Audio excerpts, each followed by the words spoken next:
Welcome to Audio Carnage Podcast. We have the 432 Hertz Ensemble with us. All right, real fast, go ahead and go, starting on my right, and let's just move through everybody. Go ahead and give your names so that way everybody on the cameras know who you are. And also say what you do. Ryan Smith, I play auxiliary percussion. Leia, I play violin. Will Kruger, I play the guitar, and I'm the band leader. Connor, I play drum set and auxiliary percussion. Robert, I play the trumpet. Hi, I'm Tomo, and I fix cars. And I play the trumpet. Christian, and I play the bass. So first of all, thank you very much for coming on. This was a very fun episode. I'm very happy to have y'all.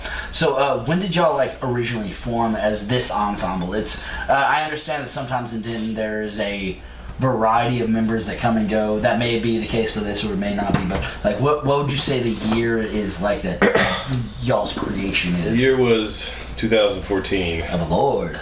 And we had our first gig at Rip Rocks, and that was Christian and Connor, myself, and Leia, and then we got booked for 35 Denton, and so I knew we could recruit Ryan here, a legendary African drummer in the African drum scene, the drum circle scene. That's how I actually met him before, and then a couple years after that, we played a bunch of Afrobeat covers. So we had a residency at the White House, which is now Killer's Tacos, and that's where we got our horn section here. So what would you say some of y'all's personal influences are? Doesn't have to be for this specific band, but it, a couple personal influences, and then maybe one that you try to bring for this specific ensemble. We'll start on the opposite side. Sure, yeah. Personal influence. Definitely. Well, I'm playing fretless on this, with this band most of the time. Very well. I definitely gotta tip my hat to Jocko. He's an inspiration, and he blends jazz with some other fusion elements, which I try to do as well. So he's an influence with this band. I think also my style. I try to take influence from Fela Kuti stuff, Afrobeat type, stuff. We've done that, and so that's kind of like a genre feel I try to emulate a little bit. What would you say? Would you say that Afrobeat is what you're trying to bring for this, or is there any other specific artists that you, whenever it comes to your approach to this specific ensemble? With this ensemble, I guess, I just try to keep it funky. So whatever bass players have been, I've had a lot of influences, different bass players. We were just talking about Pino Palladino earlier. He's got that kind of laid back, good pocket, and it's definitely an influence that, we don't really talk about the bass players I try to emulate, but I think that we know the genre, the style, maybe desert blues genre. That's just the feel. Yeah.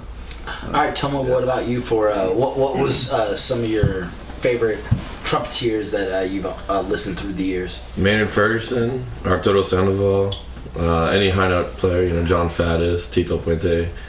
Higher, faster, louder was our slogan in high school. What about for this project? Is there any specific thing that you try to think about whenever you're coming to approach this?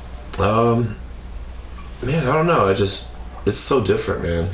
I don't know if there's any one thing that definitely is different than anything I've had in through the podcast over the couple of years. So that's why I enjoy doing it. Compliment. It's very enjoyable, and the variety is what's wonderful. Yeah, no, it's. This is a different kind of family, man. Whenever you have a lot of families.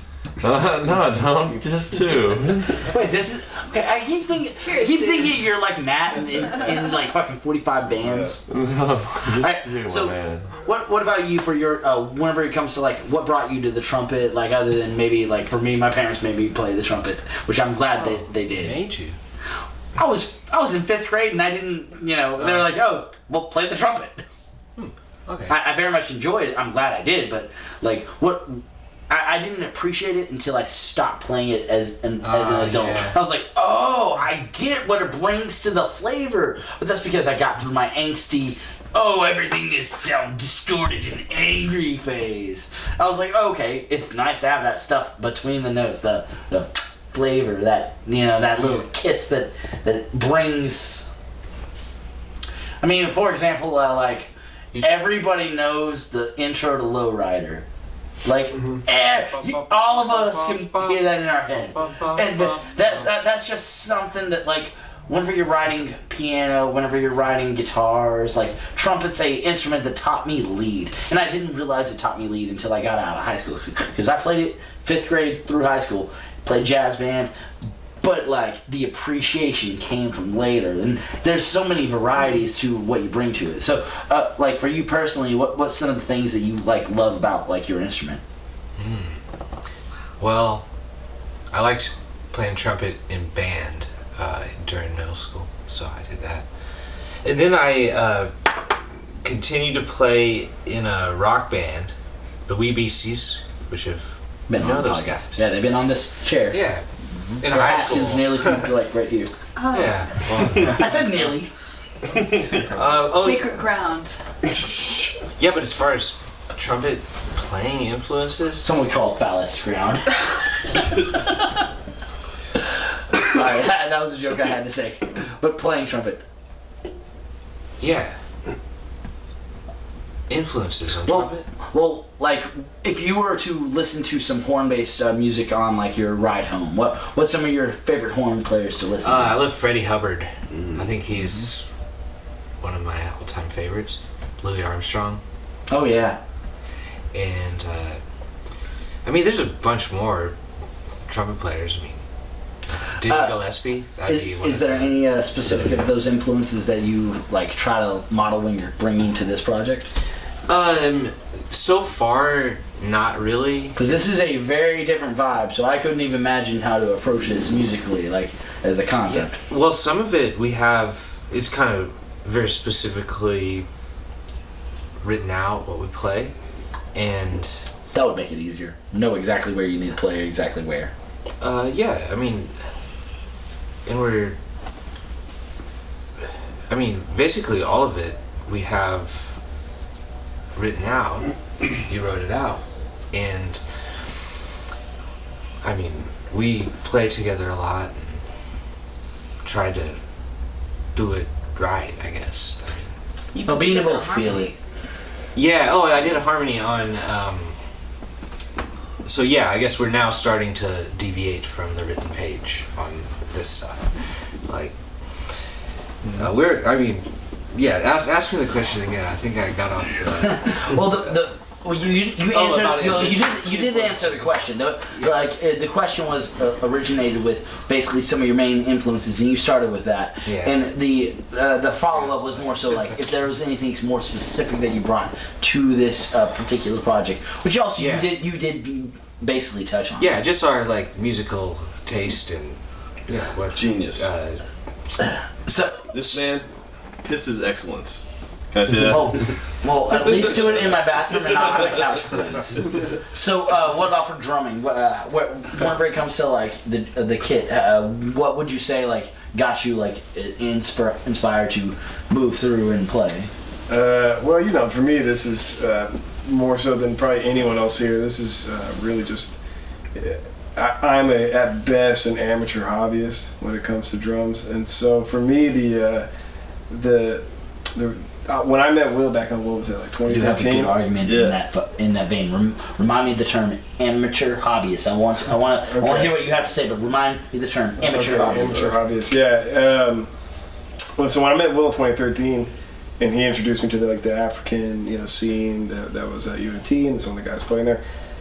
I had probably stopped drumming for probably like 2 or 3 years before that. I had drummed in high school and stuff, with the marching band and trying to play drum set and stuff. And was originally inspired by my stepbrother back when we were in middle school, and all I had was a little snare drum. And I learned the intro just by listening to it. Learned the intro to "Easy Target" by Blink-182, and then he knew it on the guitar, so I played on the snare, and that's like all we did. But for me, I didn't really pick up drums seriously again until I met Will. And so when you ask what do I bring to the kit, my foundation I guess would be something like the kind of like punk and rock scene of the mid aughts, so like one of my favorite bands is Thrice, and so that guy who plays for Thrice, he's like a metronome, so he's just real solid. Oh, yeah. And later in his career he got a little more shuffly, So in some of our songs in the album, I tried to really create kind of a shuffle vibe with some of but basically just trying to play harmonically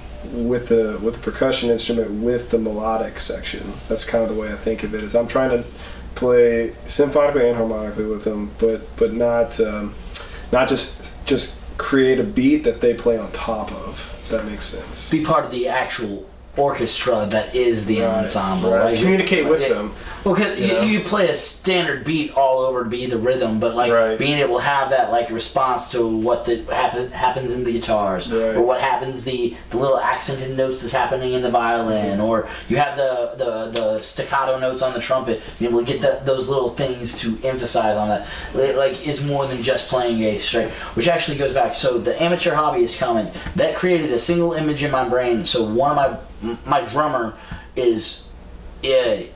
He's a phenomenal drummer, but he refers to himself as an amateur hobbyist whenever it comes to his painting the little D&D miniatures. Okay, But the thing is that he goes in heavy detail of it, and honestly, they look like some of the craziest artwork. I don't give a shit about D&D, but like the concept of an amateur hobbyist.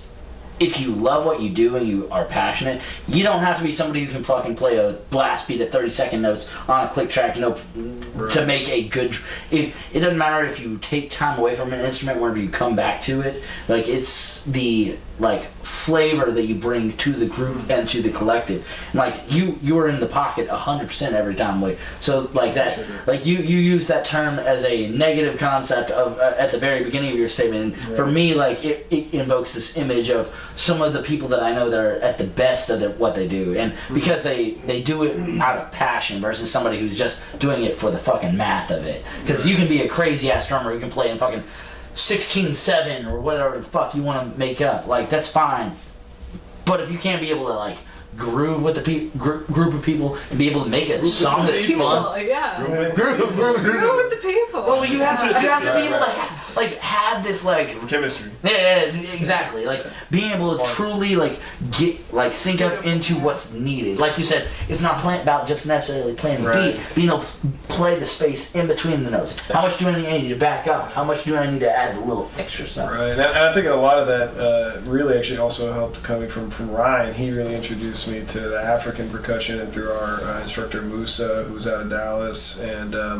playing and just really trying to get into the funk and the rhythm and the rhyme, and playing with these people like Green Elephant and other things like that. Going on these ensemble ventures with this African ensemble really brought a lot of that call response communication back to this band. So that's how I'd probably button up what I think I bring to the percussion side. It definitely has. So, favorite drummer? Well, you can say 3 drummers if you have to. No, I know one in particular, and he comes out most on one of our songs. Can I say the name of the song? Yeah, sure. Yeah. So there's one song we have called Heroinistan, and on you that, heard it here, folks. Yeah, I know, right here for. And then on that song, I was really trying to channel that gentleman. In like 6 months. And that gentleman is Danny Carey from Tool. And just because I really liked what he brought dynamically, rhythmically, and how he seemed to always play something that was solid, and yet it also sounded like a fill, all at the same time. It's really organic. So for guitars, what would you say your favorite guitar is? Or favorite guitarist? That brand of instruments will come later. I guess favorite guitarist, John McLaughlin, I would say, because his playing with Shakti, where you have that fusion, just really worked out well in that way. But a lot of my influences are banjo players. I like Doc Boggs, like Roscoe Holcomb would probably be number one. The clawhammer style, and then let's see, for guitars, Which honestly, like for me, it's kind of you're rode in the channel as a guitar, but technically you don't fall under the category. I think of different kinds of instruments because my background's not with a 6-string guitar. I play a 4-string tenor guitar because I'm switching over from the banjo, and that's where I was into the mountain music, the kind of. When did you start playing banjo? Out in Colorado. Like how old? I was in college there. I was in Boulder, and it was 2008, 2009, 2010, that era. And bluegrass was very popular at the time there. And but I didn't really care for the Earl Scruggs three-finger style. I mean, I'd love to learn it one day, but I love that clawhammer style because it's basically like a ride pattern. And that's why my background was in jazz drumming. And so so if you're playing bebop, you go dun dun dun dun dun dun dun, and you know, so was drums the first instrument that you played? Yeah, so I was 9 years old. I played the drums. That's awesome. And then when I left, when I moved into small apartments, I started doing hand drums. Yeah, because you can't be playing the drum set. Yeah, and so I learned tablas and doumbek and bongo and African drums, and African drums were. I've never had to look up instruments before y'all's band. I was like, all right, what does this look like? Now, also, I probably should have looked up like a video or a photo of somebody playing the thing. That way I could have seen it against a person. I was like, oh, that is bigger than I expected. Yeah, well, we have some... Which is awesome. I can't wait to mix this stuff. Ryan's got a workshop where he constructs and repairs and orders parts and puts together these African drums himself. That's cool. And it's from Guinea, whereas we have drums from Ghana, and so, there's a couple different sets of drums and styles that we're working with, but compared to the other... I keep y'all on like my contact list. Sure. I'm trying to have like a variety of musicians that I can call upon whenever I'm looking for paid musicians. Because sometimes when you own a studio, you'll find somebody who's like, well, I'm a vocalist and I want to hire all these musicians and stuff. So it's nice to be able to be like, oh no, I got people to call. Yeah, for African drums? Yeah, and well, you'd be surprised about the alt percussion demand. Sure, it's kind of like trumpet is in this area. If you know a few people, you can make some good money playing some good trumpet. Like it's just a skill that people like. Sax is another one. Like we have a lot of guitar. Violin also now also if you aren't already, you should start reaching out to the Dallas orchestras. I actually have one of my close friends. She tried out and she hadn't played for like 4 years, but she got like brought on very easily. She got a paid position. So definitely reach out to those, like the different orchestras that they have. So actually, this brings a good circle. You're not talking about the Dallas Symphony Orchestra. No. There's there's there's a smaller scale orchestra. Yes, there's many. They're basically trying to make it more community affordable. ensembles, It is like they put on shows for that are completely free to get younger people and have it where but there's 3 or 4 of them that she tried out for, but the fact that they need more violinists, apparently that's just a product that's not being served. So when would you say that or who would you say is some of the more influential violinists that you have? Just one second. I just remember some guitarists I have to mention that I've blanked on for. Ali Farquhar Touré, a great African guitarist from Mali, and he kind of surveyed all the different traditions of the region and was a real, big pioneer with bringing it to the West as well. And I got to see him live one time. It was his last big show, and it was where at? In Nice, in Nice, south of France. Oh shit! And so seeing that, that kind of really turned me on to that kind of stuff. And then also the band Tenor Guitar, I've seen them a few times. We've seen them. They have the kind of modal sort of rock and roll stuff that is they like Santana, they like Jimi Hendrix, and they play. They're influenced by that. Then we're influenced by them, and it's this hybridity, and we're it's a lot of fun because they're a band that exemplifies their message, and they're famous for their what was the band story. called? Tenor Guitar. Tenor. Yeah. I've never actually heard that. I'm definitely gonna check that out. Music. They're the Tuareg people from sub-Saharan Africa. They do some great guitar music. So That's I had cool. to mention that, but I was going blank on for a second. I'm glad you, because I was also going to kind of swivel back to as far as especially the hand percussion thing, and then the influence would be Tenor. That was probably the biggest influence Very as far as groovy this music. sound in particular. Yeah. But go ahead. Violins. So what would you say, like, your 3 like biggest, like the biggest violinists that you really respect or value or like to listen to? Well, I think it goes back to, I grew up listening to a lot of music from the 60s and 70s. I hear fiddle in your playing too. Yeah, I didn't Not grow just up violin, listening but actual to... old school fiddle, like, I'm which is the actually- same instrument, played 1,000% different. Yeah, I'm actually quite new to fiddle music in general, because I grew up listening to 70s like disco music, to where like they got violins and orchestras and everything. So I really wanted to do something orchestra wise. So I've been doing classical music for years. I went to college for classical music, got a classical music degree, but I always wanted to do something outside of classical, something more fun. So I've been inspired by bands like Velvet Underground, like John Cale, who plays violin in that band. I mean, viola in that band, which is What's the difference quite between a similar. viola and violin?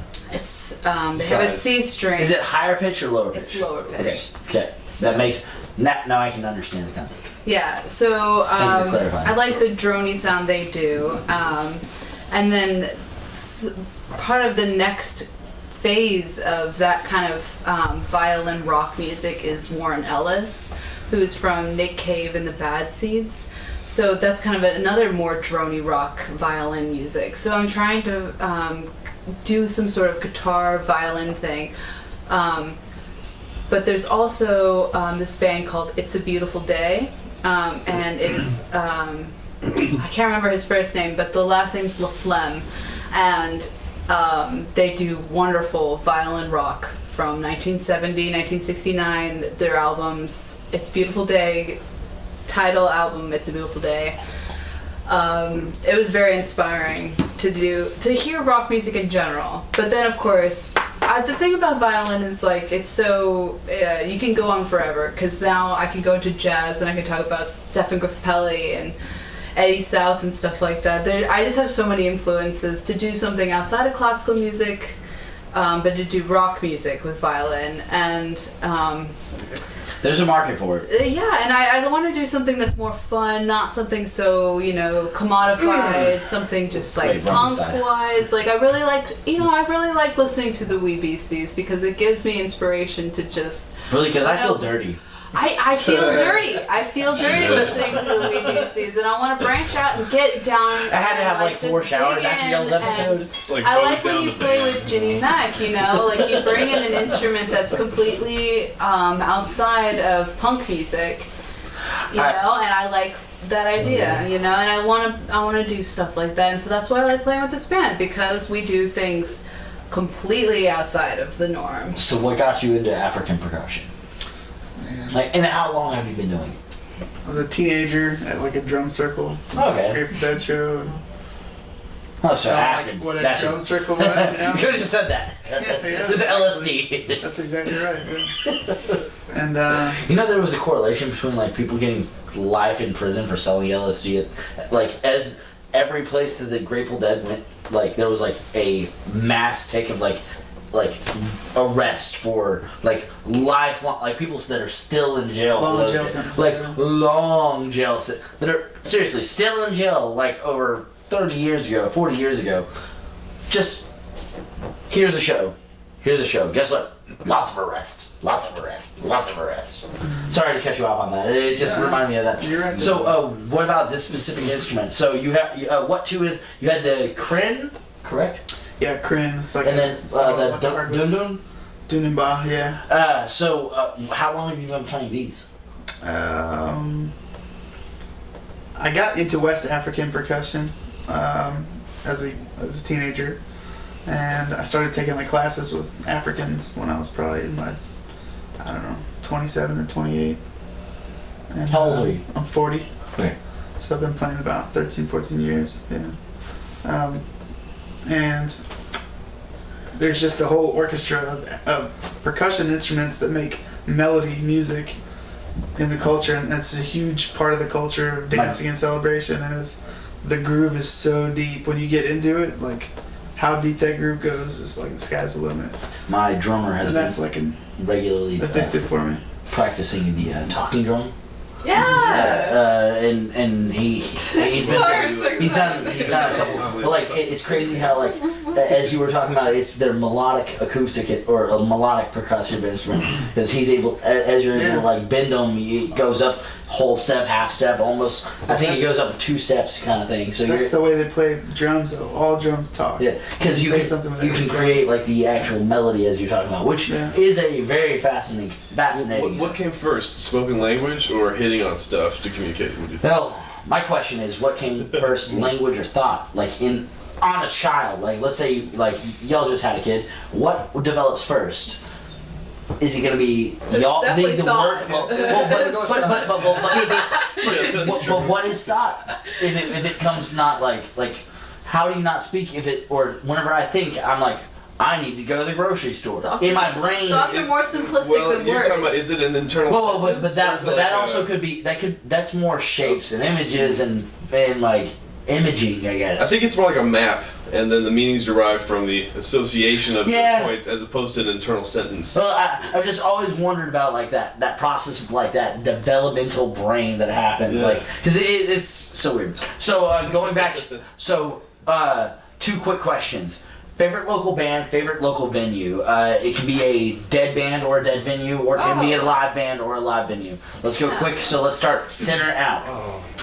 Favorite local band? Local band, local venue. Can't be a band you're associated with. Can't be a band you play with. You can be friends with it or whatnot, but like it can't be a band you actually are in. Okay, well, You can't say UBCs. When we say local, do we mean Denton? DFW, DFW? like I got it. we can go as far as Austin. We can go like this kind of area. DFW. Somebody worth being on the podcast. Favorite band is that's local is Fair to Midland, and I don't know if anybody here knows them, but they're incredible. They actually got me into two-von throat singing. The lead singer uses two-von throat singing as like a kind of harmonic distortion. That's how he screams and stuff too. And then that drummer actually was a huge influence going back because he and the vocalist actually play each other's melodies in the drumming, and so it's really kind of neat the way he does fills and things. And then favorite venue. I'm trying to think of dead venue, as well, because Well, like we have the J&Js, we have the Abbey Underground. Like, there's lots of dead venues that don't Abbey exist Underground, anymore. man. I know, but also this does tie back to house show venues too. So you could say Jago, you could say like House of God. Like, there's lots of like. Jago's still operating? Okay, so from what I understand, they have done a couple shows since pandemic happened, but it's a whole different group of people that is not operating under Jago. It was Lighthouse, and I think it's something else, whenever it was. But I haven't heard much of house shows. Now, granted, I'm getting older, so I care less about going out to house shows.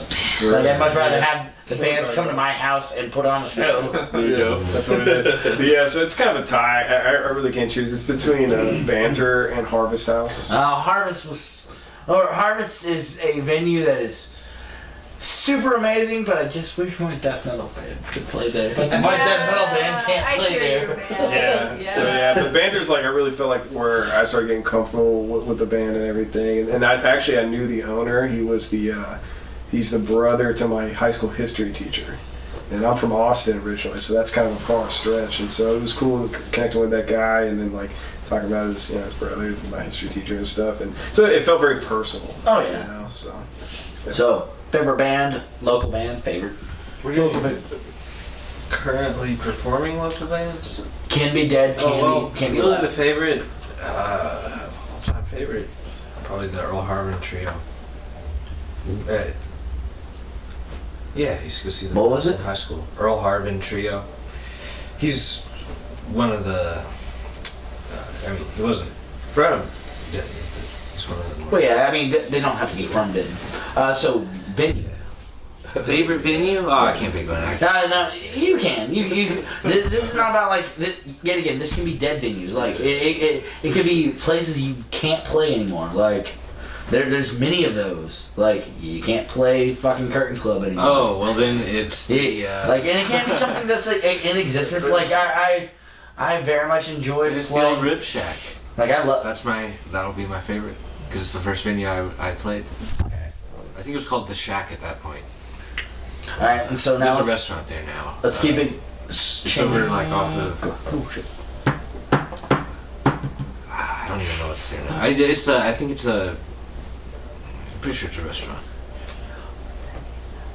Favorite venue. Okay, I'm done. I mean, this movie's. Your turn. I was thinking Hey, of that. secrets on the We were thinking of the same venue. My turn. Band. Let's say, band and venue. Local band, local venue. When I first came to Denton, I was going to the Abbey Inn, and Abbey Underground. I'm just I was gonna say that too. No, I'm talking about the upstairs. I'm talking about County Rexford. Wait, there was stuff upstairs? Yeah. Matt Dixon. I never got on to the play ball run, or see you. and yeah, you had the County Rexford, Irish fiddle. Like banjo. I ate up there, but Very, wait, was it authentic, still a restaurant? So authentic that their fiddle player, he went entirely, just moved and left. Was it still the restaurant? Yes. Okay, there's a so restaurant. Abbey Inn just happened to have bands playing. Okay. No. They just had one band. It was an Irish band once a called week. County Rexford. Oh, okay, so they had a house. And band. their motto was That's cool. County Rexford, drink and fight. Well, And that's their sticker. Well, because I ate at Abbey Inn multiple times and it was wonderful. On a Wednesday, was it? I think it was Or was it a Tuesday? for Or was it a Thursday? for a venue. I would say Midway Craft House.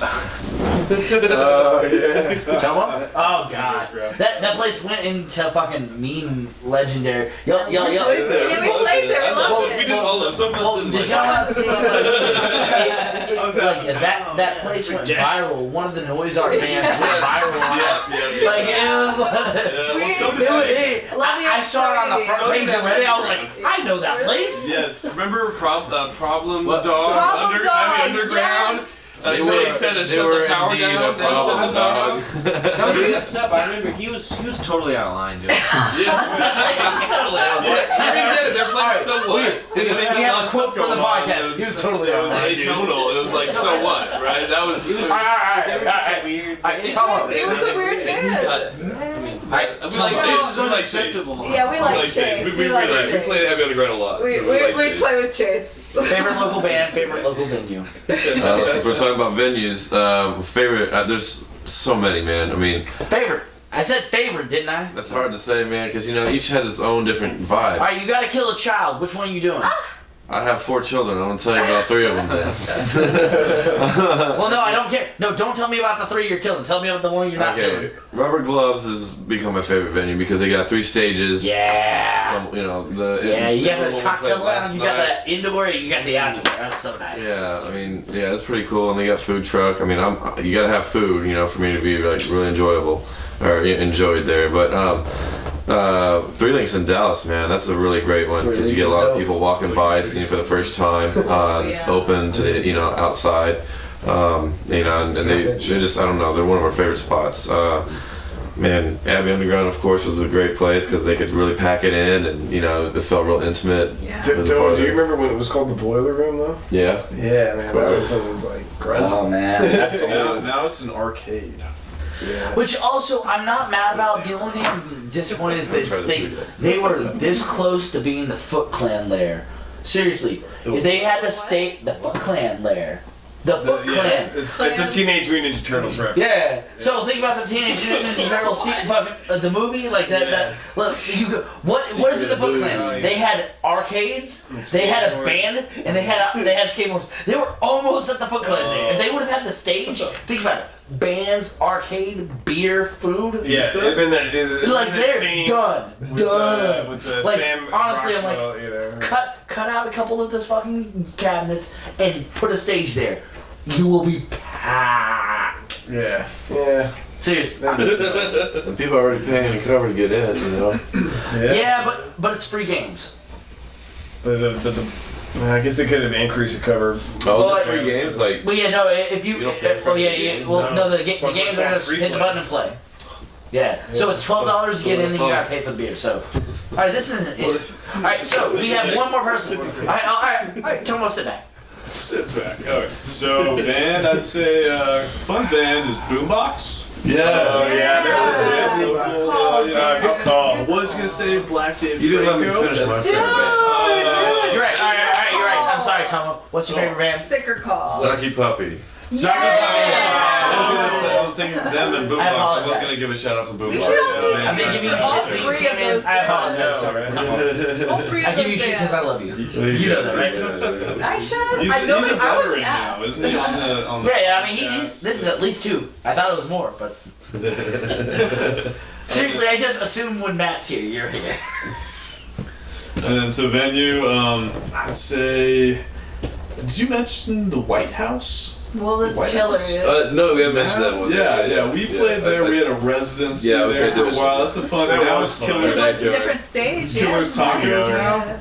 It's still a venue, so it's still a cool place to go to. We like Killer's Tacos, yeah. And then Yeah. I would give honorable mention to Backyard on Bell, which is now Reds. yeah. We Oh, yeah, they used to have the big stage, and we had Yes. 14 Well, the people on stage one time for The a outdoor wedding stage was reception. so nice. Sick, That was- yeah. Yeah, I think they'll be open much They longer. still have some. Well, it's a very small. I feel like they still have it. Well, Yeah. it's that gone. Red's Yard? No. Okay, Reds.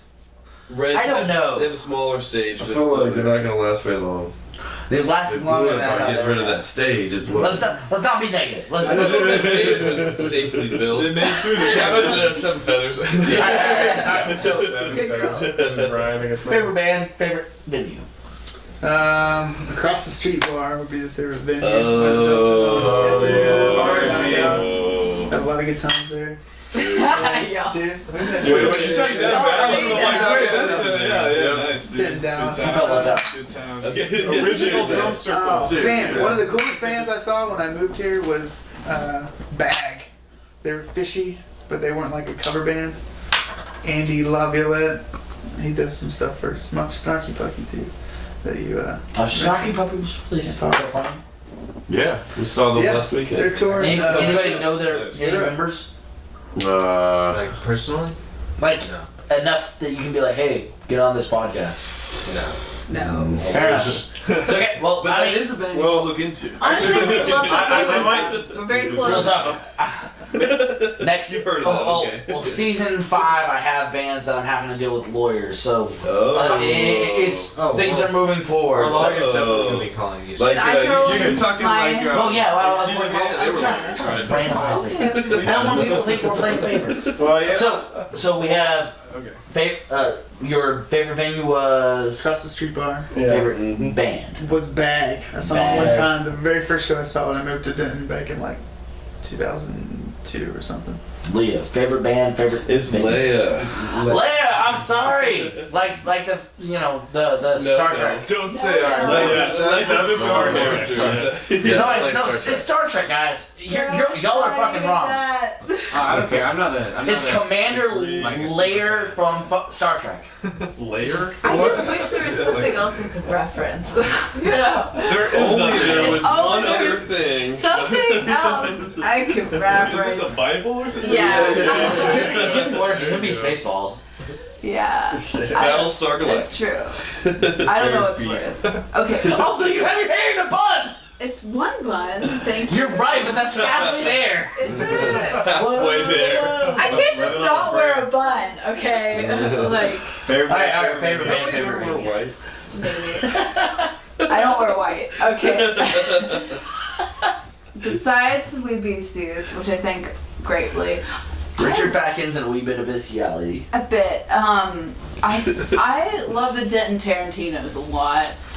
Working on getting them Shout out to them. Yeah, I love surf rock so much, and I think actually a lot of inspiration from their surf rock, just the way that the genre came about, because it's an influence from like Turkish traditional music. The song Miserlou is a Turkish traditional song, and so Big Dale is like Lebanese, and so the whole genre is a mix of cultures that and my family is actually from California, so I just feel a very big connection to that genre, and so the fact that Denton has a surf rock band just is awesome, and I love how they play the hits, they play the classics. So kudos to them for doing that, and we just played with them recently and it was so great. And then venue wise, Someone already said Midway Craft House. That's a great place. I just love the absurdity of it. But I'm just okay, disappointed none of y'all but- mentioned J&J's. but I was thinking about J&J's. You only but gave me one option. yeah, and you there's mentioned so four. many. Come on, you've been here twice. There Mainly, was my worst show was J&J. So there was a metal Dude, house. but pizza in the Schlitz. No, for real, it was yeah. There was a metal house. Pizza, the beer, yeah. It's just like It was great. Yeah. It's sad. They're shut down, right? So. okay, but they moved. Okay, no, they are currently shut down. But yes, there's St. James is coming up in Gainesville, which fortunately my parents live in Gainesville. But it's gonna be supposed to be the same recipe. Now I really hope they open up a venue kit there because it'd be dope to have another place to be able to play outside of Denton. Let's talk about Is it. there no venues in Gainesville? Gainesville is all about the. They want you to play if you can play four-chord country. Now you'll make a lot of money I there. believe so. Alright, so- I don't know. All right, song 1 was Gold Milk. Golden Milk. Any notes y'all want to bring up about that one? We have a Nawa feel, the Moroccan music, Nawa music. It's a very groovy kind of music, and that's kind of the rhythm we were going for. Shuffle. Yeah, yeah, sort of a. So what about song 2? 4. Song 2 was. This is called Aw Shucky Ducky. And it's I think That's it's a great name. It's our rockabilly song, because I thought but the bell pattern. I forget actually which bell pattern. The bell pattern is called Tokwe. It's a female puberty dance from the Awe people, and so it's kind of a jaunty rhythm, and we learned it in the UNT African Ensemble, and so prior to that I'd come up with this tune, and so I just realized how it fit together well. So Sounds like. yeah, yeah, and you can see the UNT African Ensemble perform the dance that goes with that rhythm at the Jazz Fest and Yes. other performances, and you might recognize that same bell pattern. That's dope. So we are still here with the 432 Hertz Ensemble. So we will be right back. You are about to hear Aw Shucky Ducky. Did I say that right? Yeah. All right, we will be right back.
Alright, welcome back to Audio Carnage Podcast. That was, shit, I'm forgetting already. The second song. Aw Shucky Ducky. Yeah, I was like, it's something that's kind of cute you would do to like a. Shucky Ducky. So, what would you say? Oh man, I have some weird ass songs. Alright, fuck it. What song did you lose your virginity to? Oh shit. Shit. I couldn't even tell you. Yeah, I don't think I could. Probably something about by it. real estate. Whoa. I honestly felt like you're like, well. You know what? What was very popular at the time from the club nearby where it happened? The people dancing, Numa Numa, yeah. You know that song. You all know that song. Are you sure it wasn't the Camisa Negra? That was also equally popular. You know what I'm talking about, yeah. Oh, yeah, I remember that was Alright. Tengo la camisa negra. A more serious question. What would you say your favorite or your dream venue to play in would be? The one that we got a lot of answer on Madison Square Garden and Red Rocks are the two big ones that everybody's like, oh, let's. But like dream venue, what's like the place that you would love to fucking play a packed fucking stage? I mean, Red Rocks. Yeah, I was just saying. I'm- Well, yeah, come on. I just said. Honestly, I've I've been been there. to. I saw one show there. It was awesome. John Butler Trio was there, and G Love and the special. Well, considering we can't say Red Rocks, Okay, then Red Rocks and Madison Square Garden can't be used. Yeah. I went to ACL a couple times around 2013, so I mean, I think that would be fun, you know. Where's ACL? In Austin, in Zilker Park. Okay. Yeah. City It's a nice park. I had a great time there. I think that the stages are nice, so I think that would be sick. Ask this guy. Yeah. What's your answer? I had trees was my answer, but I actually got to do that one fairly recent. Not that it was before the pandemic, but like being able to like have a venue that are like, oh my fucking some bands I love, I've seen on this fucking stage. Be able to go up there. That's where the root You of know this what? question The comes from. Granada Theater, I think, is Yeah. really nice. Yeah. Very cool. Well, that's also a doable one for y'all's act. Like y'all would just have to like get in with the right person and find the right touring act that's already gonna be there. Like Open for them. Yeah, that would be great for us. Yeah. It's definitely Right, yeah. doable. Like Yeah. that's not out of the range. It's a matter of finding the right. Otherwise, the only other option is find a promoter who is involved with him, and then build your own act. Like that way, it's like you come to it. Give us a Thursday, and it's like here's the fucking lineup. But Granada is a doable one because I know a couple different bands that have played that like fairly recently, and it's a beautiful stage. That you're right though. It's sound. That's the sound. Yeah. Anybody else? Come on. Even stadium seating at Granada too, so you get Yes. like a good. Really? Yeah, you get to hear pretty well from everywhere. What's that venue in Frisco? Or whatever. It's like a. Frisco. What's the place Well, Frisco? it looks like it looks like a. It looks kind of like Gas Monkey Live or Bar and Grill. Like it has like stadium seating and like the stage. Honestly, the stage does this kind of thing. It's crazy. Yeah, but it. Nosebleed. Maybe. 121? Yeah. Lava Cantina? No, they don't I have don't that. think it's that. That's a different. Cantina, Lava Cantina? But it's Yeah, Lava Cantina. Lava Cantina. Yeah, that's maybe y'all are right, but it's one of those things I've only drove past, and as like an engineer and also like as somebody who likes playing on awesome stages, I'm like, that's dope. Never had the chance to play it. Yeah. Anybody else got a venue that you really would love to play? It used to be in Austin. It's called the Backyard. So outside of Austin, it was just down the street from where I lived, but it was like the first big venue I ever went to as a kid, and it was just that. It was like at the time it was out in the wilderness, but it was just this big, you know. Imagine something like Harvest House, but 4 or 5 times the size. You know, so it was like more earthy, organic, and it was actually like kind of tucked away on a hillside in the hill country of Austin, so it was nice. So, what would you say the favorite show you've ever been to? Like, top show you've ever went to as a viewer, not one performer. Like, what would you say the number one of your like, you know? You like cutting out options, don't you? Only one. I'm an interviewer. I'm trying to. Solamente. No, okay. You can. All of my questions have the disclaimer. You can be like, oh, I have like 1 or 2 or 3. Like, I'm not gonna crucify you. Like maybe, but like it's just, Oh, you thank know. God. We're looking for. No, There's no, 6 of you, buddy. I I'll say. All right, George first Clinton, one. P-Funk. Sorry, beat you, dude. George Clinton. George Clinton. Where'd you see him? In Nice. Florida.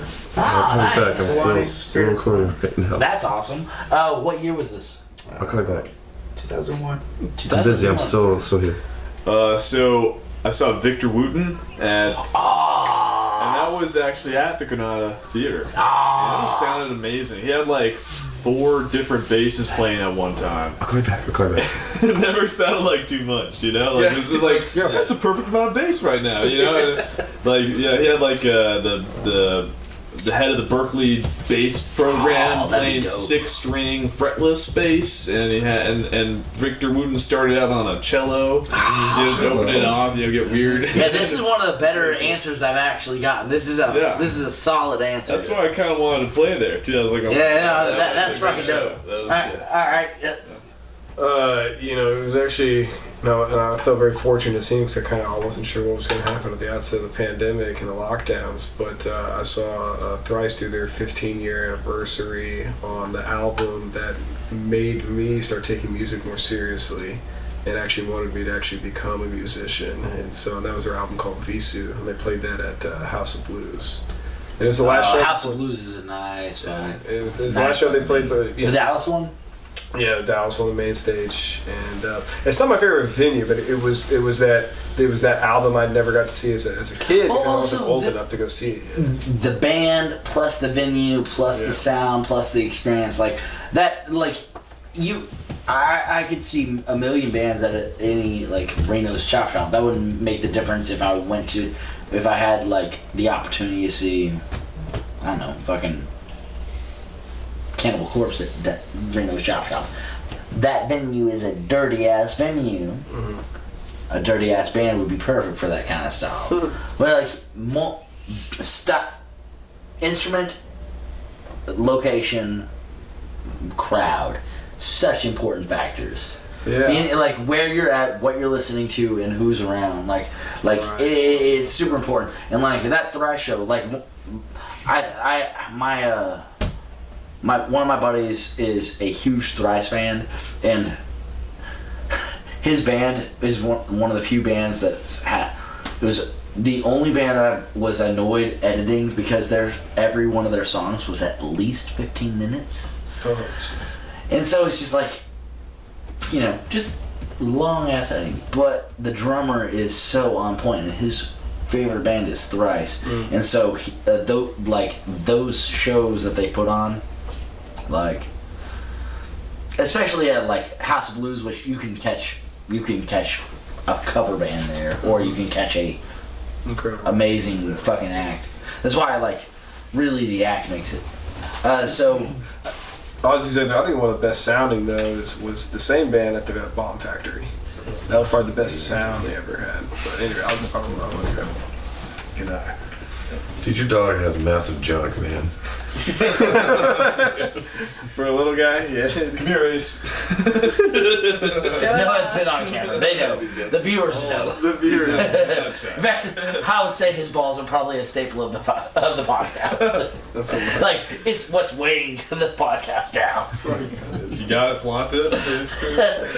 All right, so rapid fire question. Everybody has to think about it quick. I want you to all say it we'll say 3. No, we're gonna be weird and say it on 4.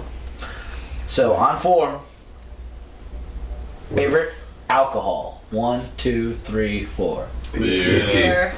Oh wow, y'all fucking conformist. All right, so what kind of whiskey. beer? I think I'm the only one that said whiskey. I said whiskey, but You did? Oh, yeah. I actually said gin.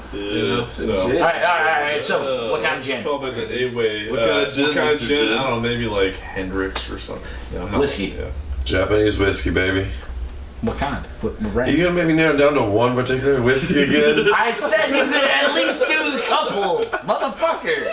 You're the only person who complains about this, Tomo. And you're also the latest person. Like, for the record, Tomo is always late. You're like, yeah, that I am. That's how I operate. Man, thinking quick. You're like, Giving you one. You're at the liquor store. You got to look like medium amount of money. What's your favorite? What are you gonna do? Which liquor store am I at? Fucking Specs with a beautiful selection. I'm gonna be there for hours looking around. You know what I mean? All right, we're gonna move, since Tomo needs time to process. We're gonna move on. Yes, I want a sample. It's not an easy question, I Yeah, guess. Tomo can process the question and think about it. Favorite alcohol? Oh, I like a variety. I mean, truthfully, I cannot pick a favorite. Y'all are taking so much heaviness to these questions. He's like, you're making me choose one, motherfucker. I'm talking about him, not you. I actually also like think gin. about I sometimes like Gordon's gin is one of my favorites. This is just good. Tomo, I liked it better when you were asleep. Till the next episode. I changed my selection actually. Fuck! Need a beer? I did a selection, but when you come to me, I'll just commit to it. I'm joking. It's your turn. I'm Okay, I did say whiskey, and it would be like a campfire old fashioned kind of style. Oh like yeah, smoked and old stuff. fashioned's always. But if I had to just do a straight liquor, it's Greek ouzo. Oh, okay. Yeah, I really like Greek ouzo. I could. Never mind. Maybe I should say. I could go through. I could have a problem with it. Oh, wait. I've done it. It comes in a slender, tall bottle, right? Yeah, I yeah. have one in my house. Oh, dude. Yeah, it's only got like that much left in it, but Man, I you could. saved that one, you know what I mean? It's like, It's refreshing. It's actually like one of the few like straight liquors I've ever drank where I actually felt good drinking it and not just like I'll just go through it and then you feel good like right away. I felt good. It was weird. I guess I like vodka. Russian vodka. Vodka. But I used to hang out with Russians and they said anything other than vodka, they called it perfumes. Anything else you drink, they call it perfumes. But no, I like beer. I don't drink very much hard liquor. I just stick with the beer. You know, favorite beer. lots of different kinds of beer. We were doing shots last night. What you talking about? Exactly. That's fine. Today I'm like, yeah. Now No, with the but, other whiskey all day. Now that you're looking over, beer, you're like, actually, I think exactly. I don't like it, but Well, I'm lying, I yeah. like the beer. Maybe Pilsner or an ale, or a lager. Whatever's Maybe a wet and Kolsch. cold. Come on, I'm not gonna complain about a Kolsch or sour. I like sour. See, sours are the actual only beer that I don't like. Really? I don't do it either. Well, it's the only one that I was like, oh, I don't like. Now, like, I might try them out in a knowingly at some point, but like That's what you like. every time I've had I have a game whenever I go to a bar. If I don't know what I want, I just go up to the bartender and I give him the price range. Like, say thank you, Noisy. If I go up to like Harvest House, I'm like, all right, here's $6. Whatever it is, just fucking give me your choice. No, whatever. The only time I've never liked a beer was a sour, and it's just like, all right. So typically that disclaimer comes into no sours whenever it comes to that, because like an IPA, Pilsners, lighter, darker doesn't matter to me. But I like onions later in life. I like pickle juice later in life. That kind of flavor is the exact same profile that bite is the same principle of the sours. So I'm not. Also, I like Warheads, so it's possible I can like it. It's probably about circumstance and but typically whenever I do my game, because I love trying out new beers, I'll go up to a bartender, whatever you recommend, no sours. Have you ever tried Armadillo Aleworks' Tropical Squeeze? Yeah, I like fruity beers. They're like That's a sour ale. but it's fruity. Got him. But it's also fruity. It is fruity. The fruity and the tartness, It's like citrus. tamarack. It's citrus sour.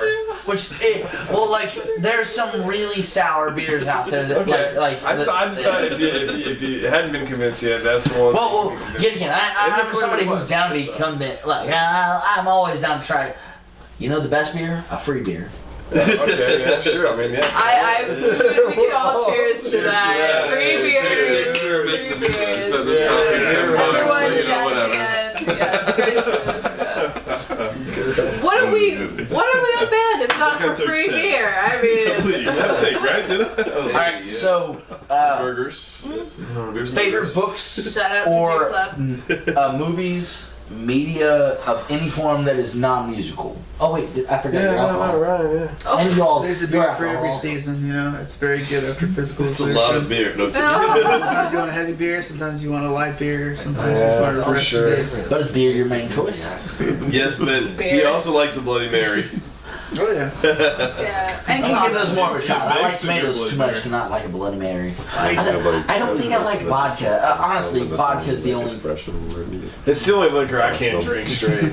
I don't really care. Well, Unless like- it's like really expensive bougie vodka. Like if I'm being real, the only like 3 fights I've gotten into in the past like 2.5 decades have been on vodka. So oh shit. it's yeah. just like Something does to you. just stay away from it. Yeah. Yeah, it's just better to stay away. But I like it. I love Spirits. tomato sauce. Well, can you do like a Bloody Mary with like whiskey, like or?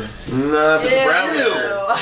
Gross. I'm asking. I don't know. I don't know. You talking about the tomato sauce? Well, I like tomato Bloody sauce. I Mary like vodka. with I whiskey don't like. instead of vodka. Oh no, I thought you were talking about like cooking in whiskey to your tomato sauce. Well, Like, I'll honestly, try that. I'm looking for a dark You know, they got liquor vodka, equivalent of a Bloody Mary. sauce, Like, you know, I just, yeah, I, yeah, like, yeah. I'm just kidding. The concept, because honestly, It's bartenders like a know what Moscow would be good or Mule. not. You're like a Texas Moscow Mule with whiskey instead of a Moscow Mule with vodka, right? I mean, I don't know. I'd be. What do they call it? Well, They call it something else. well, I like tomato juice, so like I like tomatoes and stuff, but vodka is just my thing. Yeah. All right, so off of that. All right. So how did everybody meet?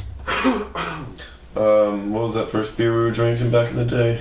I don't know. I feel like everybody's answered everything started with beer. Yeah, we were all drinking the drinking same a beer beer, one and we day. met at the bar, and then we're like, we're all drinking the same beer. Let's make a band. Is that really how it started?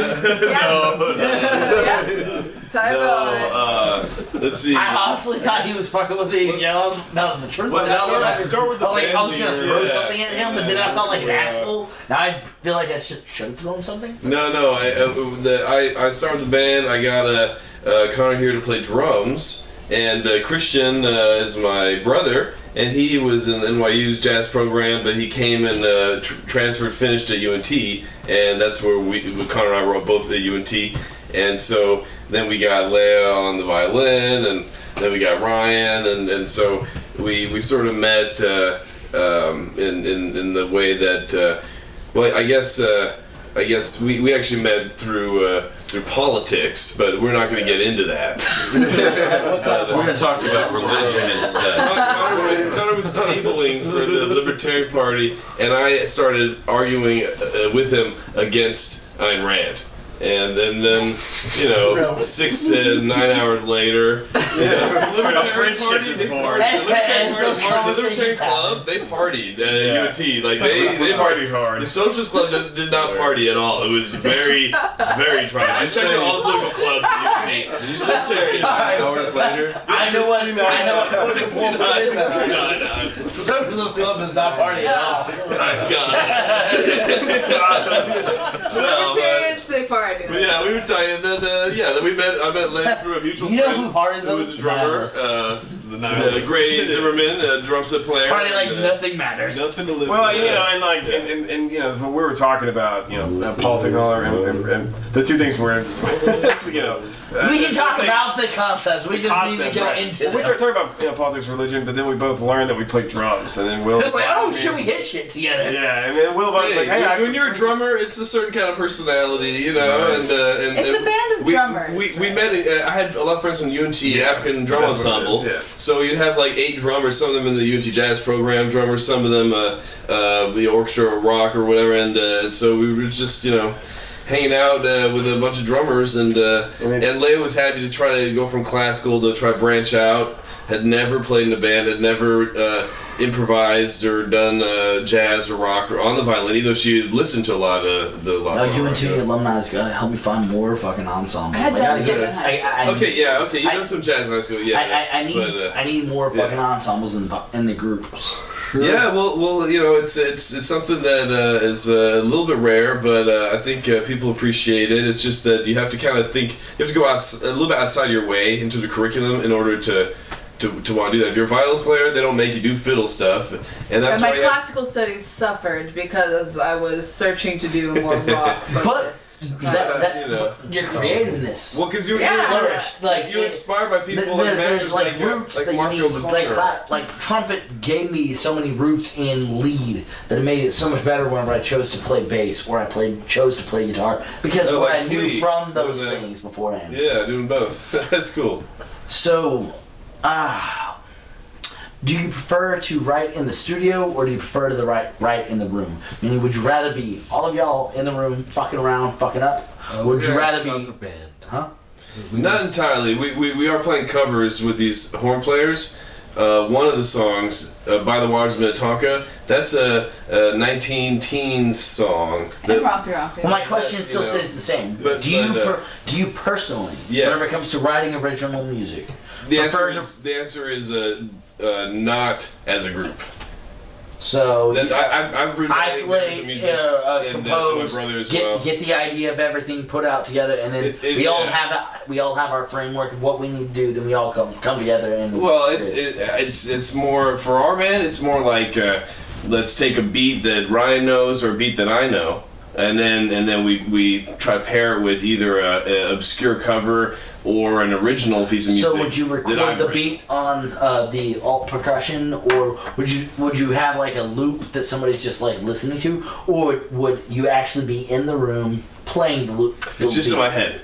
Okay. Yeah, it's just in my So head. you would all take the parts, you would take, all the you would different take drum the parts concept are of just in my what- head. Okay. It used to be I'd write them out, and now it's just you I know, think it's I think fun. to It's, answer you your know, it's question- fun to just imagine and then try to actually see if it works. And you're just trying to put together. You like this kind of music, like that kind of music. Let's see if it fits. Let's see if it works. And so I have to rely on, like, one of my big influences as a band leader is Duke Ellington, because he'd compose his music based on the skills of his musicians. So he wouldn't just make something and they'd all do it, or like you know, some people that, you know, like I don't know, like Stan Kenton, where it's like just play, you know, don't use vibrato. Of course, Bubba Miley's just nothing but vibrato. But not just him, all the players had personality that was factored in with the composition.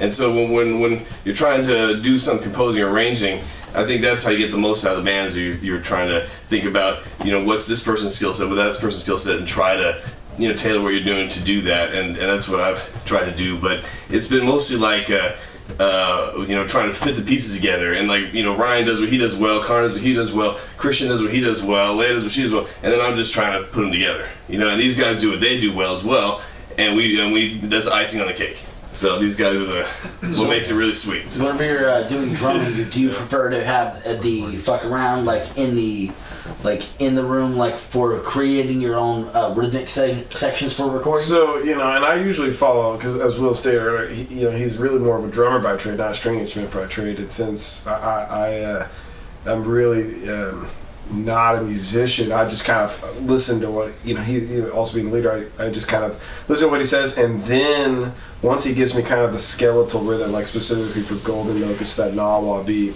Everything else besides that, that's me making stuff up based on his guitaring. So I just listen to the guitar and I think to myself, what fills that space in a fun rock sort of way that bridges the gap between the East and the Western musical cultures of Africa and then like Western pop rock music. So Whenever it comes to horns, do you all prefer to have everything like notated out, or do you prefer to whenever it comes to actually the composing concept of it, you're writing the parts for either individual lines or harmonies or actual group lines?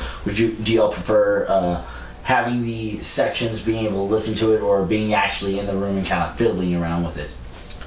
I like it written out so I can just read it and just take it up an octave or something, you know. You like it that way, but I never do that. No, you don't. So would you say for He's you like, we're is recording the opposite the today, and Well, play see, this. like 2 days ago, I think it was 2 days ago, Tomo was at my place recording for like 9 hours. But Drinking beers. yeah, we were drinking beers beers. with the boys? And Like the way that I Anyway. write the parts is by like recording them and playing the parts. Yeah, but I can write them out, but I usually don't. And Well, this is more about But preference. Leia does. This is and I about appreciate personal that. preference, right? Thank It's actually you. Yeah. what like you do as a group. personal For preference. ease I of mean, personal access. I'm pretty okay with learning by ear. Yeah, I mean, Because some I've been people hearing very much about different things. hate the studio process. Some people are like pivotal to the studio process, meaning like, oh no, I need to be able to have this same riff on loop for X amount of time, so that way I can plan exactly what I'm doing. Versus some people much rather, no, let's just get in the room, give me the drum beat, give me the 4 count, let's fucking play this. Like some people like the flavor of how you create that. Honestly, let's move this onto your concept, because as a bassist, like there's so much like the one that's so important that it comes to it. Like, so what would you say is your preference? Well, I like, a mix of things. We kind of focus a lot on... For this project specifically. Yeah, well, for this project, I guess, like, say, Golden Milk is an example, as far as songs. I wrote, like, the main kind of riff, and then I brought that to my bro. He had already been kind of introduced me to some Nawa stuff from, like, Morocco. Sort of inspired it originally. And then he added a little bit of elaboration. I think down the line then Leia added some orchestration and some like parts that then became the horn parts. So it was pretty collaborative, and all kind of came together. See, I would describe that as the studio process versus but it wasn't in studio. It was all out, when we're doing stuff, sharing ideas, recording like a voice memo or whatever. It was hanging out. And we have played these practicing it. live and kind of workshop. Okay. We've got So it's some still other live iterations. versus actually recording it. Gotcha. Yeah. Yeah. I don't like being in a paying in a studio and having Well, to think too much on the in my mind, block. But yeah. Is I more so describe the concept of studio less about paying in the studio, more like, oh, I have a DAW and I have a 2-channel interface and I've like created this little like loop and figuring out like We don't have that. We want to get to that level. We don't have We were just a that. live I mean that's band. a that's an We played $80 live purchase with a shows. fucking $40 laptop. Yeah, That's easy. we're low so- tech. So but before we even that's talk a- about that, that's all right, exaggerating we got one the low more end. member to get I'll let through. you- So whenever it comes to the African percussion style, I'm sure that you probably do use some notation and also many feel style. But whenever you come up with a beat that you want to do, like, or if you do something that is followed heavily from the band, but do you prefer to do it alone, like just creating it? Do you prefer to like kind of write it out, or do you prefer to like be in the room and just basically dick around with the instrument? Be in the room. Yeah, it's all oral. Okay, yeah.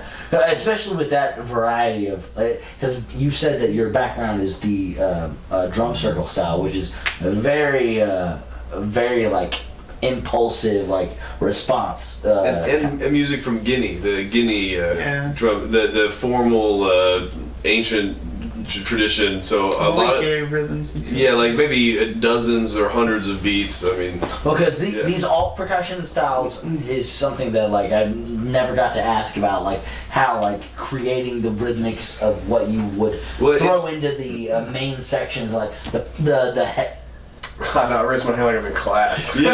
Well, I mean, What I was going to say was, just to kind of make the point that Ryan and Will are trying to make is like, I remember a distinct instance in which I was with Ryan's instructor, Musa, and I was actually trying to ask him about this beat. It's like, where does it happen in the count? Like, I actually tried to write it out, right? And he said, there is no count. You just listen, and then you play. Like, it was such an organic... synchronistic sort There's of a count. He just relation. didn't know it. Yeah, but then hold on. like say 5, 6, 7, 8. Okay. Conical versus Western counting is two fucking huge differences. Right. So being able to do the Takatimi or our fucking Takadimi or that's Indian. okay, I'm not African. Yeah. I thought they ran off the same kind of rhythmic aspect, but They might have their own thing. I mean, honestly, you're probably right. I think that the Indians have when you're doing tall, the vocal percussion, and they can do all the beats they play. They can do they say them, But with the Africans, they don't do that. But the beats they play, it is a language. They're actually saying things like Morse code with the beats. Well, the only reason, like, So there's specific beats that it's less about creating your own beats. It's more like we're playing those actual. Well. beats. And to put it another way, I tried to, when I was learning a lot of these beats, I was talking to Musa and I said, "Hey, look, I found a video online on YouTube of Jolie that we're playing." He said, "You can't listen to other people's versions of Jolie. You have to be able to be with me, because like a dialect or vernacular, it's something that is unique to the instructor and the way he speaks." Also, there's a communication and a synchronization that has to happen in the moment with y'all. Like that is pivotal to that actual. Like, you can't listen to a take of somebody else playing it. You have to be able to hear it and feel it right then. Like, it's almost like feeling the.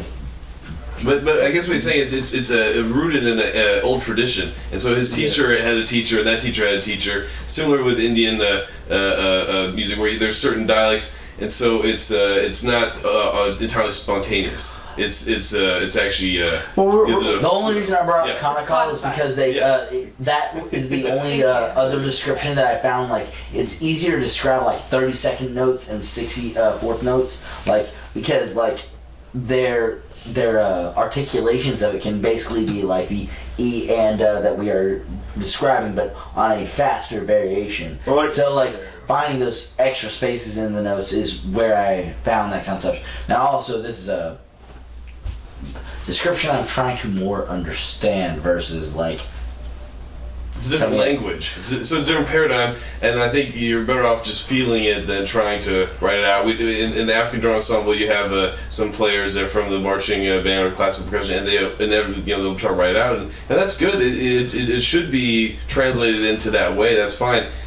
But it's not necessary, and it's a different skill set, different. And like it's a lot like we were talking about jiu-jitsu earlier. We were talking about like the Machado family stuff, But if you want to learn jiu-jitsu from the Gracies, they're going to teach you a different way than Machado. If you want to learn if you want to learn jiu-jitsu from Kimura, the actual Japanese, right? That's where we can go into the feel of it. Yeah, and that's it's a feel. Like you learn same jiu-jitsu thing. from 10th Planet and Bravo. It's different. So, Leo, whenever it comes to violin, would you say that you prefer to be in the room, or would you say that you rather have your notation, or like have everything, be able to listen through it and write it out alone? Like, basically, honestly, the question really results in, would you rather be around your band or alone and listening to your band?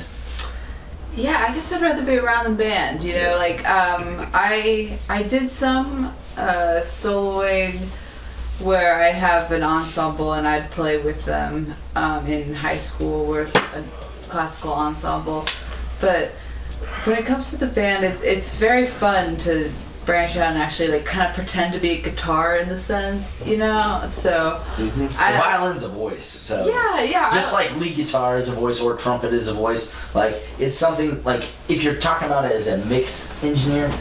Like, whenever I'm mastering y'all, I'm going to have to cut out your section, and I have to really be listening to the trumpets because they're taking up the same frequency, the front and center, the I'm talking to you sound. Yeah. So sorry to interrupt you. I just like to think of myself as a guitar, like just an extra guitar to do the fun stuff on the top. I mean, that's how I see a violin. It's just a guitar that you're not actually. It's like a lead trumpet of a guitar, Well, all the high notes. Because they can also do the synth sound, because I can do hold notes, so. And as a general musical philosophy, when you're playing a certain instrument, trying to sound like a different instrument on your instrument, that always sounds cool. Oh yeah, most definitely. So, one last question before we go into the next song. I'm gonna make it an easy one. Multiple choice. Multiple answers. Alright. No, first album you can remember listening to on repeat. No Doubt, Treasure Kingdom. No Doubt, Treasure Kingdom? Yep. The first album? Yeah, here's how embarrassingly early I'm talking. My first album I can remember listening to on repeat was the Space Jam soundtrack. Oh, I got that. On cassette. I put that fucking back and forth all day. Pump it up. Yeah, exactly. Yeah, that is the first cassette that I had that I listened. I fucking ruined that thing. Yeah. So, you said you had an answer. Go ahead. So good. You had an answer. Me? Robert? Yeah. Oh, sorry. Yeah, it was First album. It was Jimi Hendrix: The Ultimate Experience, which was a compilation of like various Jimi Hendrix. But it was a good. Yeah, it was almost like his greatest hits back when he was alive. It wasn't. No, it was well after his. Oh, I thought this that compilation came one out. was released. No, it was a retrospective type of thing.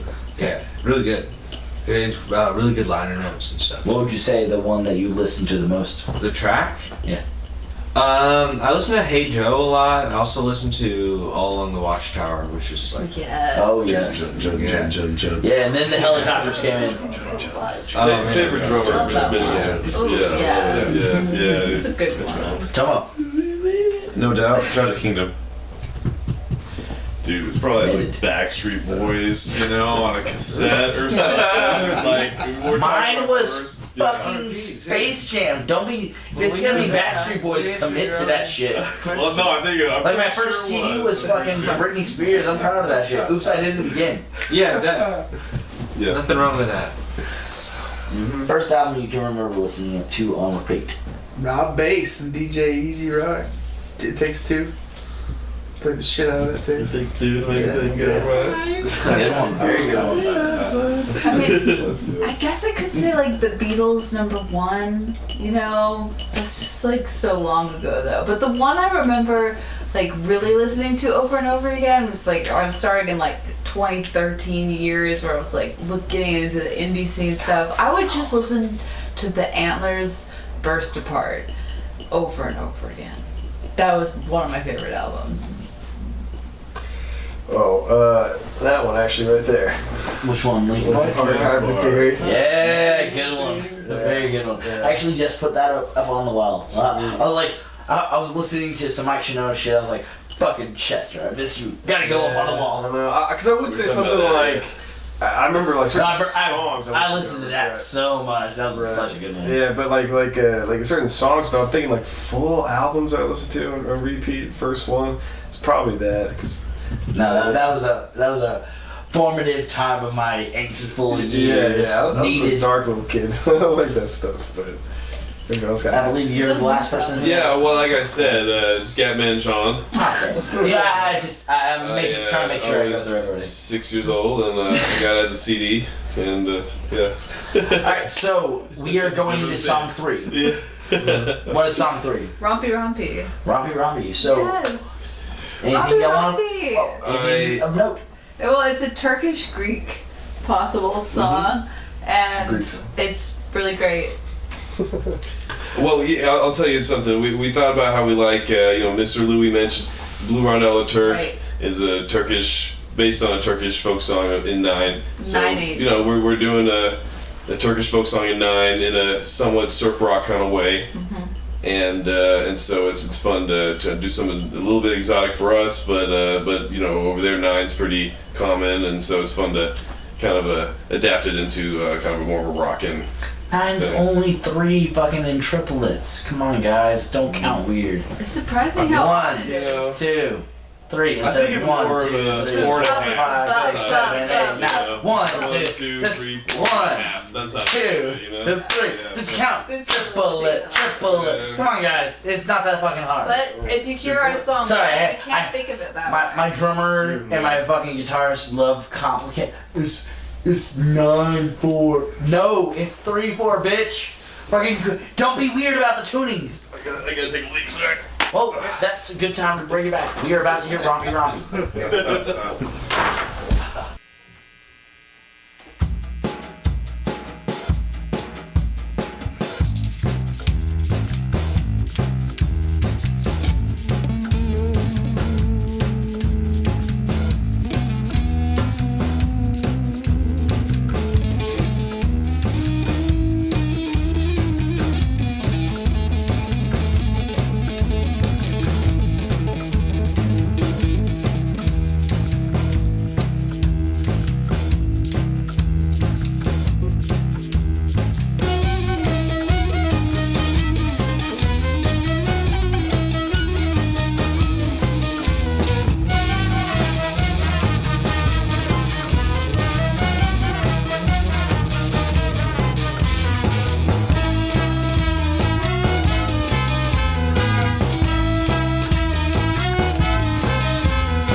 Audio Carnage podcast. You just heard Rompy Rompy. We are still with the 432 Hertz Ensemble.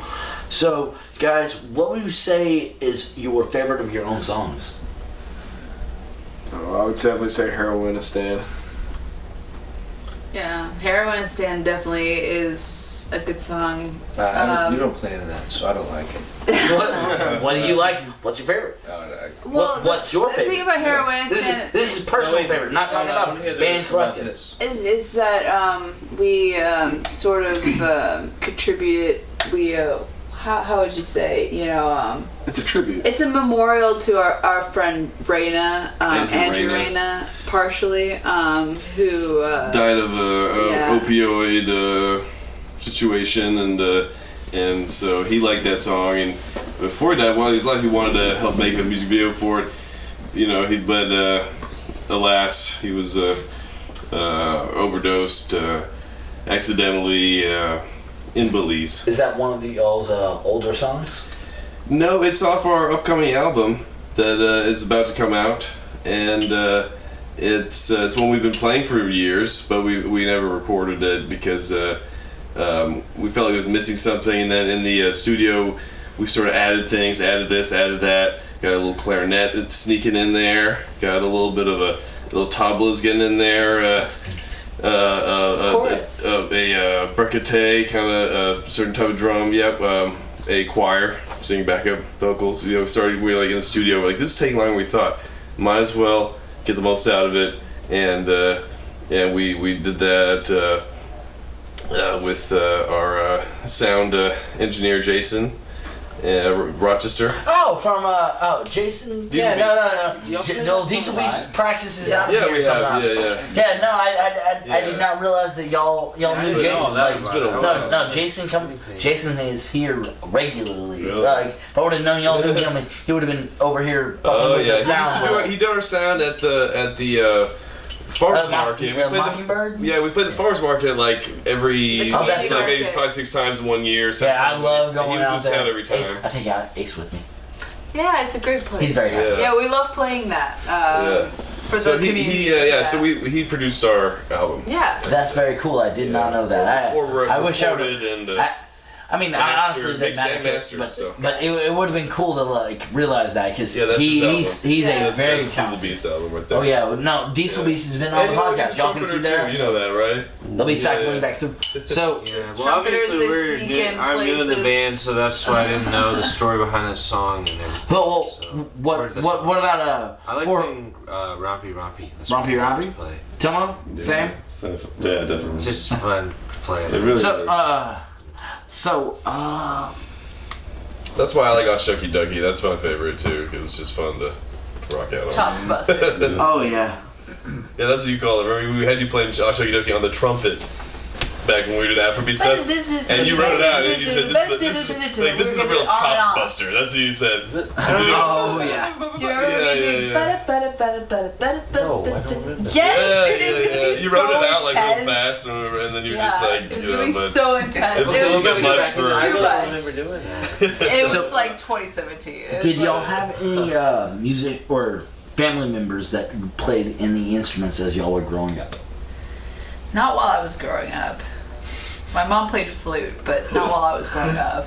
I laughed because I would say I came from an anti-music household, but my drum playing was definitely Doesn't not. sound like you came from a pro music. Yeah, I'll put that. Based off of that previous statement. Right, I'll just say my drumming was not liked. Yeah, no, I do remember the first time I tried to play drums at my parents' house. They were just like, "Why are you so loud?" I was like, "It's drums. Yeah. I'll stop. I'm sorry. Yeah, I guess I'll just play guitar. Fuck." yeah. So no musical influences. I mean, my stepbrother who got into guitar, and as I was saying earlier, that got me actually paying attention to music and thinking about it rather just being like emotive or emotionally connected to it. And that was about the only musical influence I had growing up. Yeah, my family all plays music. Mom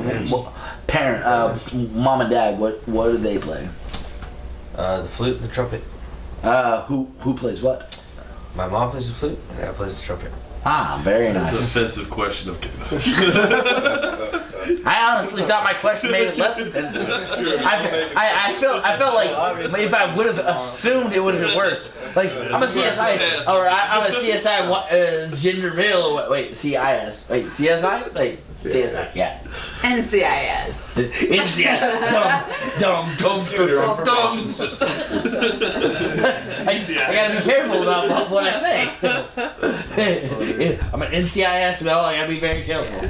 Tomo, family members? Yeah, my dad played trumpet, but he passed away when I was younger, and my mom played piano quite a bit growing up. It'd be the same songs for at least. When did you start playing? Trumpet? Like, yeah. When I was, I guess, in 8th grade. Okay. No, 6th grade. Okay, so like early on in like Yeah, school. 9 years old then or something. I don't know. So family members? Yeah, both. Me and my bro, our parents. 7th grade for me. No, it's like musical. 11. 10 I don't know how old And so my 10? dad played clarinet, and my mom was a voice major, and they met in college at Northwestern, both as music majors. And then eventually my dad So you have switched to business heavy- and something else. Was that? So you have a heavy background with it. Yeah, Both pretty sides. much. I mean, they definitely Well, run to it. also, Just like my mom's mom, Robert- my grandma in Dallas, she was a band leader for maybe 20, 25 years. Shout out to Ye Merry Old Players. They would do all the Ye 4th Merry of July, Old Players. Thanksgiving, the different, President's Day, whatever. Old folks, they play all the events, all the program music. Old folks home. And it was all old ladies, and They played prisons too. they did played charities prisons. and Yeah, stuff, so she played banjo, guitar, piano, you name it. Like that was a. So we got a musical family too. All right, so final question. Special. Trying to think of the perfect context for this. Fuck, marry, kill the members of Jackass. I don't even know the Norris Jacket. Well, it's normally to your own band, but I'm not gonna do that, y'all. Because everybody knows that they're gonna fuck Tomo and kill Tomo. Take this one. I'd rather do that. That's terrible. No, we gotta. I'm not gonna answer that. Is there an order to it? Do you have to fuck him before you kill him, or can you? All right, I'm sorry. Wait, no. Do you have to do all three to the same person? All right. Favorite musical. Oh, I can do that. Musical. Sure. I like them to leave. Now you're talking. Sound of Music. Oh, that's good. Les Miserables. That's good. I really like South Pacific. Ooh. Yes. Is that where that Good comes one. from? Yeah. Is that where that comes from? Yeah. That's a good one, dude. That's not because I like West Side Story. How did you Oliver feel about Twist, the Oliver Twist, reboot West Side or Story. remake or whatever it is? Remake? I'm not aware of it. Spielberg, Yeah, Spielberg. redid it recently. Not aware of it, but not a Spielberg fan. Fair enough. All right, I don't know. so the first one. I mean, nothing's so broken. I was just curious. I don't know. You're the first person I've ever met that's not a Spielberg I mean, fan. I've never thought about it, man. I don't know. E.T. You heard that, right? If it's not broke, don't fix it. Did you ever see E.T.? I never saw E.T. Don't be so broken, you know? The original. Man, get the fuck out of my house. The original. It's over. Just leave. Just fuck it. We're done. Just out of here. That's how strongly people feel. Also, I will say that I kind of rediscovered it as an adult when you had the Bill Charlap Trio did a Leonard Bernstein CD where they did songs from West Side Story, just like amazing jazz trio stuff, So tight. and that was very cool. Do you know that one, Robert? You know that one, Bill Charlap Trio? I think it's called Bernstein? Somewhere. Yeah, it's called Somewhere, and it's songs just, Bill Leonard Bernstein and West Side Story is prominent. You have to do Yeah, a couple that of those. to find it.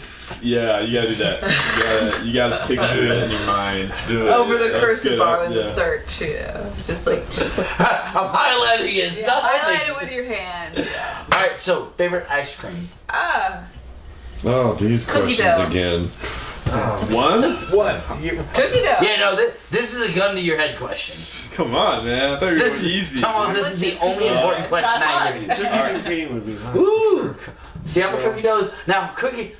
Blue Whale fucked fuck the world up with Yeah, I cookies. know, man. Like I Krispy know. Kreme and fucking cookie dough. I can't even trust them anymore. I don't even go to them. I mean, you also have a loaded question. It's like asking, what's your favorite kind of girl? I mean, and it's like, Tomo. What a romantic.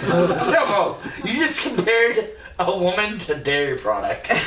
Awesome. There's poetry, man. That's poetry. I want to know what dairy product I am. Something. That's funny. Like the fight is gonna come out of that later? No. Why the fuck did you choose non-fat yogurt? That's hilarious. I just So come on. in That's my the fucking whole divisive life. question I give you. Ice cream? I mean, Ross. Alright, no. Actually, no. Tomo gets the fuck, marry, kill. His own band. You're the only one who gets ice cream. No.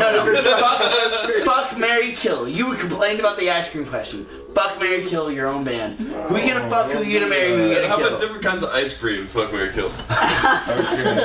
He complained. I gave him an Shit, your arms Here's a are better. softball. He complained. I can't make you answer the question. I would marry every one of these guys. Well, you can't do that. You have to fuck one, you have to marry one, you have to kill one. Well, I'll take I one don't for the know. team on that. Also, you can't kill yourself. That's not an option either. You can't do a cube. Yeah. That's the death. I'll just marry them all, man. He's a lover. He's not My a killer. answer is Sounds like he's done Wrong, one. right. I don't kill bugs even. I'll like escort it outside, you know. Alright, so Romantic. our final song is Waters. By the Waters of Minnetonka. By the Waters of Minnetonka. How'd you find this song, Leah? Okay, I found this song because I'm really into movies from the 19-teens that are all on YouTube. So if you want to watch any early modern movie, just like look on YouTube. It's fantastic. But they also have music on YouTube from that time period, and there's this amazing connection between classical music and Native American music that happened in the early turn of the century, and it's called the Indianist movement. And classical musicians in America took some influence from Native American cultures and combined them. And of course, there's some sort of whitewashing of it all, but to make it more classical and more appropriate for like an art song context. But it's still really cool, and I think the connection between the Native American music and classical music is important, and our band really likes to combine the two, combine really things like you wouldn't even imagine would be able to be connected, like Native American and classical music. So I think By the Waters of Minnetonka is an excellent example because it is from that time period. It's a song that was released in 1914, and it's about a sort of Romeo and Juliet story, very similar to the story where it's a Native American couple that, from disparate tribes, and they can't be together, so they decide to just die together in the lake. And so it's a very dramatic song, and I really appreciate the overarching story behind it. Yeah.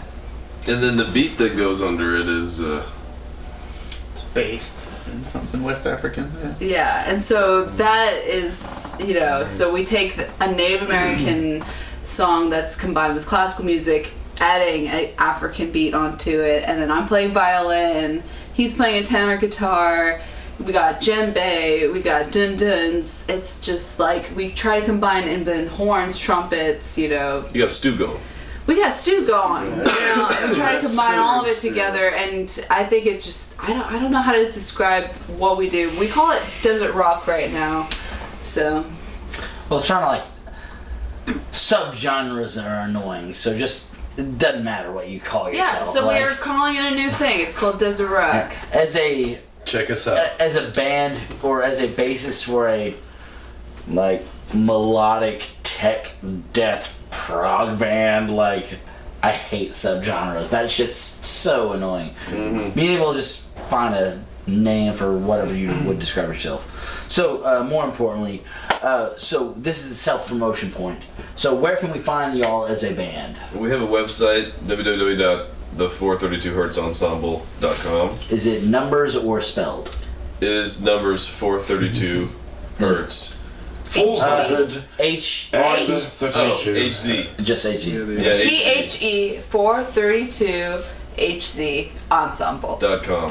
So y'all have a website? We have a website, and our we had an EP on Bandcamp years ago, and now we have our first full album coming out. I thought it dropped just last week, didn't it? Well, we had a delay because the thumbnail on the album art was 9.9 megabytes. It had to be under 10.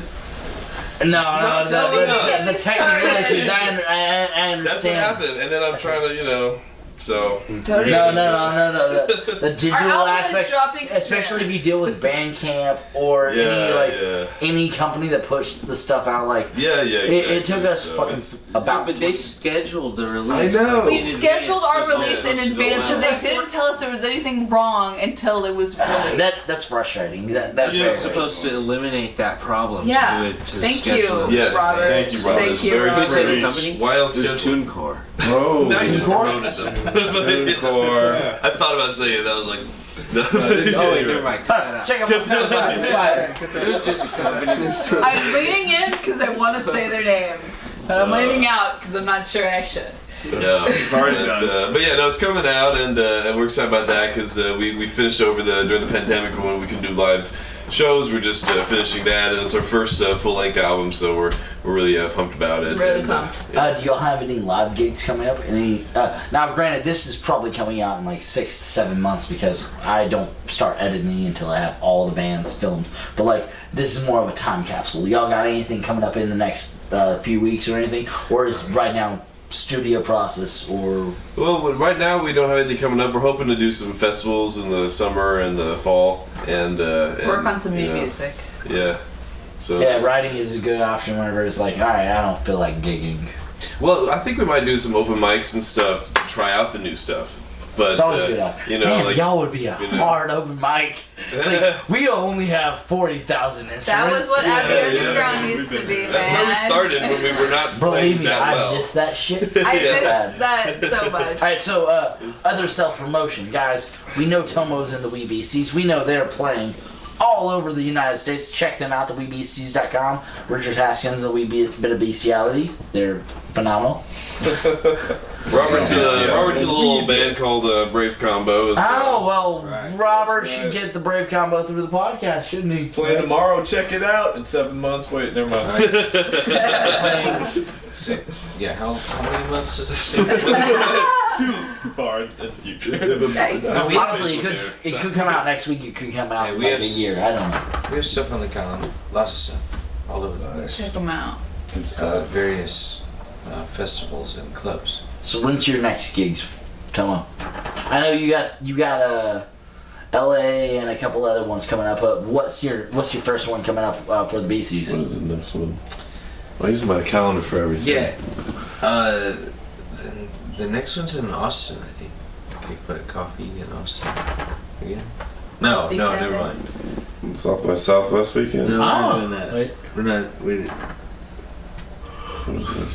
Okay. South by Southwest weekend. Yeah, at the house party. Damn. Okay, It's a house party. South by Southwest. We go to Austin and play a house party. No, I don't. South by Southwest. Or is it Lola's? Go to Austin, see a house party. I'm not going to take any of my gear out there. That's too heavy, too long of a drive, and also fucking too much of a risk. Okay, we don't know when we. Yeah, I'd love to do It's that. Lowe's of Fort Worth, Friday, March 11th. There you go. Friday, March 11th. So, what about anybody that you feel like doesn't get a good shout out? What's some of your favorite local acts that you want to give a quick shout out? Anybody? I don't know. Once someone called me underrated, and I took offense. I mean, ourselves. Interesting. I mean, So, were you saying we're underrated? I feel like my shout out. I'm ashamed. I feel like I don't know enough local acts. Yeah, I feel like we were talking earlier, boombox. Yeah, We're up on like $7 Den here. I'm drunk. Tarantino. Oh, yes, the the great. Pascal's Jazz Night on a Sunday night. Yes. That's a great hidden thing gem. that's going on with some great players. They've been doing No that for cover. many years. There's a Saturday, Yes. every Saturday at, I think it's Steve's Wine Bar that does Oh, yeah. Irish Music music. Circle. Irish Music Circle. Yeah, So Steve haven't Weinberg been. does? I haven't been, but I'd like to go. that would be interesting. I there's have a lot of Boron. stuff I'm I haven't learning. been to. I love Irish music. I like Irish whiskey, so. Yeah, that'll work. It's a great time. Yeah. Wish we had some. Tomo, yeah, I was about to say Irish whiskey. Well, it's 1 a.m., so don't worry, you can make it to a bar. Oh, really? Yeah, it is. Oh my god. Alright, so at this point, guys, it is 1 a.m. and we are exhausted and have been drinking since who knows when. Thank you so much for coming through. So y'all have seen the 432 Hertz Ensemble. And this has been a very fun episode of Audio Carnage Podcast. I very much want to thank you from the bottom of my heart for coming out and doing this and also dealing with the chaoticness that is my dog and all the shit that happens. Dude, thanks for the grub, man. Yeah. Hey, that's actually on the roommate, not me. Hey, but still, Appreciate your that hospitality. was wonderful. Yeah. But yeah, so at this point we are out of here. This has been a great episode. So guys, unless y'all got anything y'all want to add, anybody got any shout outs? Support your local economy. Floss every day. There you go. Grow a front yard garden. Yes. We need a food revolution. Buy seeds. Get a seed catalog. Watch for cyclists. You just like people with lists. Yes. Make a list.